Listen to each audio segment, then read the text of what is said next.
Well, hello there, chums. It's I, Captain Stephen Exo, and today I'm looking at things that I believe could be foundational things for the summer update. And I'm going to try and allude to what some of these foundational things could become if they were built upon. Heck yes, don't you go away, because this is kind of speculation based on, I don't know, common sense and gut feeling-y type things, I guess, in a roundabout way. But, you know, it's still predicting the future and very crystal ball-like, so yeah, don't quote me on any of this stuff. Right, so I will see you guys in a sec.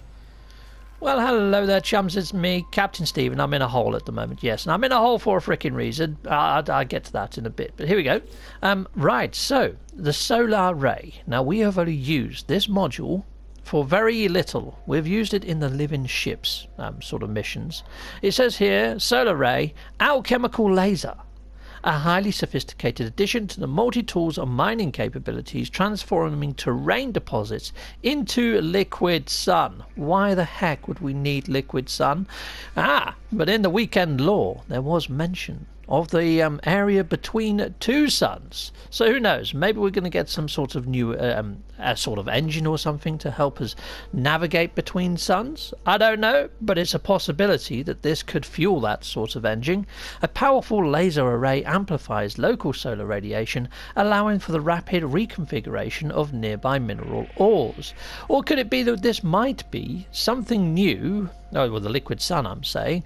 Maybe to power bases. Maybe we're going to get some sort of new bioreactor or solar reactor. Who knows? But then we also have this one here called the NMS beam.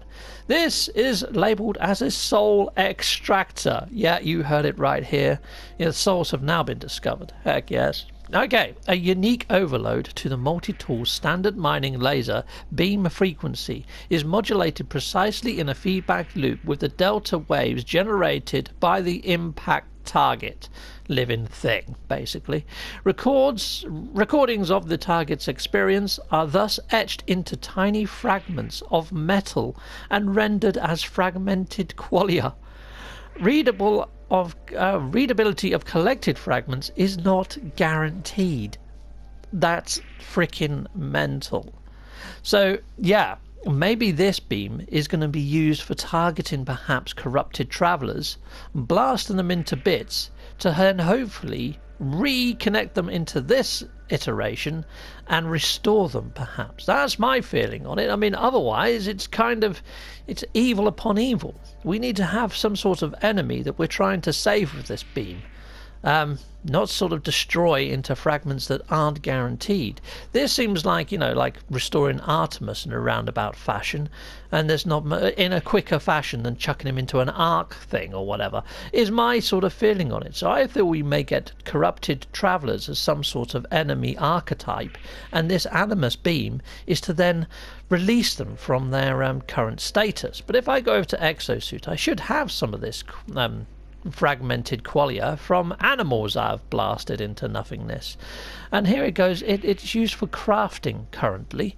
A pattern no more than just mere waveforms etched into a surface of a tiny metallic shard. This fragment of data represents recordings of the electrical impulses running across the neural network. Many fragments would be required to recreate any sensible experience generated by the interaction of the animus beam with living target. But there it says about many fragments would be required to recreate any sensible experience. Now, from the weekend mission lore, we've learned that when Ariadne went missing, that there was many copies of her. Multiple copies across the verse. Now, what if we were to target, I don't know, these travellers multiple times over? Maybe we could restore them back into this sort of frequency, into this iteration, if we were to destroy enough of the same traveller over and over again. It kind of plays into the fact that the travellers, once they go into this abyss, become many. They become duplicated. So I'm wondering whether it's got more to it. That's my feeling on it. This is the only sensible thing I can come up with as what this beam might be in the future. Right, so now let's go on to the liquid sun. Let's take a look at liquid sun. Where are you? There it is, right there. Now, you may have noticed that both of these objects, you see where these have got like a H on or a CO, it's got a question mark. Well, that's got a question mark, and also the qualia has also got a question mark. I haven't come across many other items on this sort of list that have a question mark, and I'm wondering whether they're going to be replaced out or whether they're going to make more sense if we get access to another realm. Perhaps they're going to be periodical things that make more sense if we are able to cross realities. Okay, so here we go. Conventional planetary metal. Superheated and then held in a stabilized plasmatic form. Extracted from metallic terrain deposits using a solar ray in enormously energetic. Okay, well, enormously, energetic. So, yeah, there we are. There's not really too much to say there, apart from the plasmatic state. So, yeah, liquid sun is... A sun is a plasma reaction. So that's a powerful thing to be carrying around in your pocket. Now, it could be that we might use this sort of stuff to fire up some sort of intergalactic trans-warp drive or something to enter into the abyss.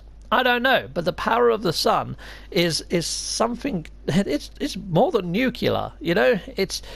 There's got to be a new sort of power source or a new sort of tech for this to power, is my feeling on it. And whether that's some sort of intergalactic Stargate or even those failed boundaries on planet surfaces would be my best sort of guess. So yeah, that's part of everything. So I feel that has a lot of standing into what we may get.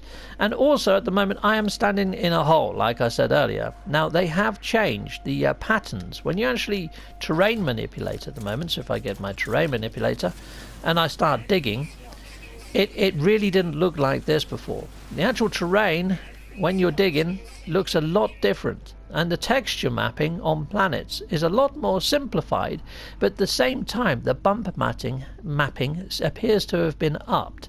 So I'm wondering whether they've made the textures more simple so they can add more planetary detail, and I'm wondering whether that means we might start getting things like they said before, with erosion and aging on different items soon. Or maybe we might get proc gen of the actual assets on planets and maybe get deforms. That's because of the whole super formula thing becoming revoked now, so they can do a little bit more with their mathematical genius. So yeah, I'm hoping to get a little bit more proc gen based on what I'm seeing with these textures. It's almost like they're making room for something. So yeah, let's that one is a little bit of a jump. But at the same time, why bother changing the textures if it wasn't for a reason, is my sort of feeling. I mean, I wouldn't say they're greatly improved. I'd say that they're different. But before, I think they were more detailed. But now the bump mapping is different and probably better. But at the same time, their texture is simpler, if that makes sense. It's kind of like a trade-off balance. Anyway, so that's my feeling. And also, another thing to note is we now have a awesome new exocraft, which is completely OP, unless we're going to get some sort of new sort of enemy archetype. Now, let's just jump inside my good old Minotaur here. Let's just jump into here. Sweet, so now I'm protected against pretty much everything and anything. And as you can see here, I have completely maxed out my Minotaur. But who's to say that they might not give us some sort of soul cannon for this thing, so we can go blasting travellers to bits? Who knows? I mean, yeah, that would make sense. If we already had one, if we already had the NMS beam for the Minotaur, that would make a heck of a lot of sense. And at the moment, we don't have anything that reduces creatures into soul fragments. But yeah, if we did, I would say that this was probably going to be a war machine against an impending threat, and that impending threat could be, the old travellers, like I'm mentioning before. But no, at the moment it doesn't do too much. But they have named it after a Greek mythological creature of destruction, the old Minotaur. So yeah.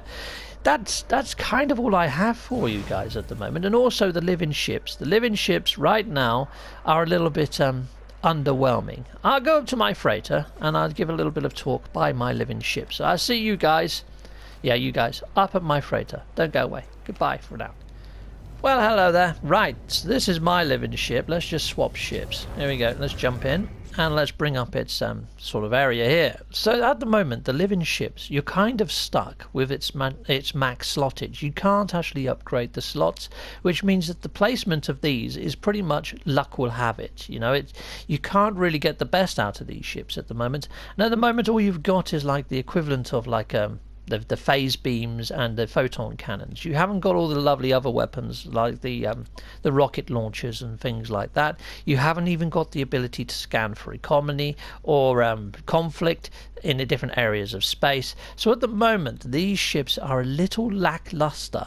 Now I'm wondering whether the reason why we haven't got given all the upgrades for these ships yet, because it looks like we will have at one stage. It looks like this cube can expand and we can get all these slots at some stage, but it could be that we have to find some sort of different technician. I mean, you can't scrap these dang things. You can't do anything with normal modules. You've got to find these organic areas, and through pulse fission we found all of these in our known space.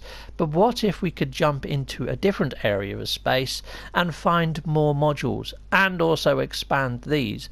That would probably make more sense than doing so in our own realm. So I'm wondering whether you're going to need a living ship to get yourself into the abyss or the void or whatever you want to call it, into the chaos realm. And yeah, that will make sense as to why you need a living ship and why you need a void egg. I mean, it's called a frickin' void egg. There's a frickin' clue right there. It's from the void. So is this ship. So maybe this ship can get us back there. That's my thoughts and feelings on the living ships, and that's why I feel we've got them, is to travel into unknown void space. So yeah, or we're going to be using the boundary failures, one or the other. But I think the void egg and the living ship is probably more than likely the thing to traverse that sort of area of space, would be my guess. Okay, so that's that part. And also there's one other thing that I think we're going to be getting in the update, chums, and that's more lore. Why do I say that? Well, Greg Buchanan over on Twitter a couple of times has actually said things like in statements like I'm glad to see that they've started using some of the lore that I've created for them. So that means there's more. Reading between the lines, that means there's more. So I think we're going to get more story and lore. I think we're going to be able to get into the void so we can do stuff with our living ships and get them fully upgraded. I also think we're going to get a new enemy type in the void in the way of corrupted travelers, based on the actual the qualia fragments and the animus beam. And the animus beam, when you look up animus in Greek mythology, you'd find that it's linked to the river of Styx and Limbo, therefore the void. So it all kind of makes sense to me.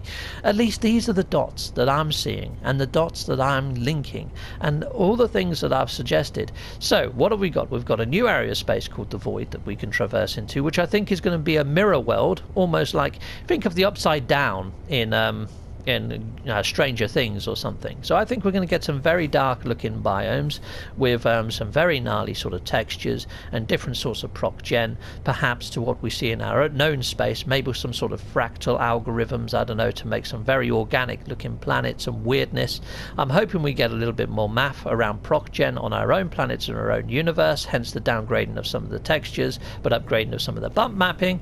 And yeah, so that's where I'm going with this. So based on gut feeling and what I'm seeing currently laid down as foundations, that's what I feel that we're going to be getting in a latest update. I don't think it's going to be huge or beyond level or next level. I think it's going to be bringing us more to see and more to do in a balanced sort of effort. Think of sort of, I don't know, synthesis, but then with some lore chucked in as well, and a little bit of an extension to the living ships, and to make sense of everything that we've got now, including that mech. So yeah, that's what I think, people. So yeah, I would love to hear your thoughts. Please share them in the comments below. Heck yes, even you. Yeah, I know you're scratching your head thinking, oh, what ideas could I add to that? There's so much. There really is. The potential for ideas is freaking massive, chums. And these are just my thoughts. These are just my opinions. You know, I've got no insider info. I've got no more than what you guys have had. I'm just seeing some dots, laying down some links. Do you feel they've got weight? Yep, so that's pretty much that. Until next time, people, you have been freaking awesome. Heck yes. And I'll see you again soon. Cheery bye. Goodbye, goodbye. There's multiple ways to support my channel, Patreon being one. Thank you, Patreons. And I also have YouTube membership. Thank you, YouTube memberships. Yep, there's multiple tiers there for everyone. Be sure to check both out if you're thinking of supporting me that way. Hitting a like or a subscribe or leaving a comment. I love reading comments. There's another way to support the channel. Or there's merch if you want to find a dandy pair of socks or a t-shirt. Head on over to Teespring. Or just stay with Captain Steve a little bit longer and watch a little more. Hit join or sub. Heck yes. We'll see you next time. Thank you very much for watching. Cheerio.